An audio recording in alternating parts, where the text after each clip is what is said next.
ఇది inhaler with spacer, ఇది nebuliser, ఇది ఇంకో రకం ఇన్హేలర్. వీటిని చూడంగానే, వీటిని వాడమని చెప్పంగానే వాళ్ళకు వచ్చే క్వశ్చన్లు, మా ఇంట్లో వాళ్ళు అడిక్షన్ అయిపోతుంది అన్నారు, సో నేను వాడటం మానేశాను, ఇందులో స్టిరాయిడ్ ఉంటుంది, సో వాడటం డేంజరస్, ఎన్నో మిత్స్ అండి.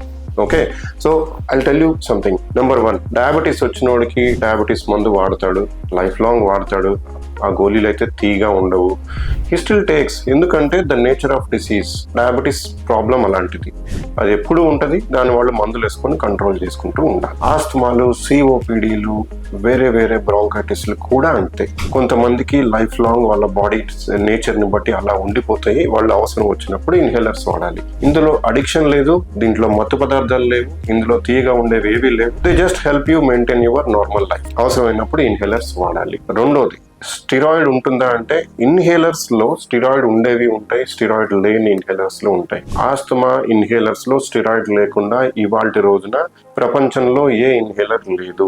స్టిరాయిడ్ లేని ఆస్తమా ఇన్హేలర్ల వల్ల మీకు ఉపయోగం ఉండదు. దయచేసి ఆస్తమా కోసం మీ డాక్టర్ గారు ఇచ్చిన ఇన్హేలర్ ని ఒక పద్ధతి ప్రకారం వాడండి, మీ ఆస్తమా పూర్తి కంట్రోల్లో పెట్టుకోవచ్చు. Thank you.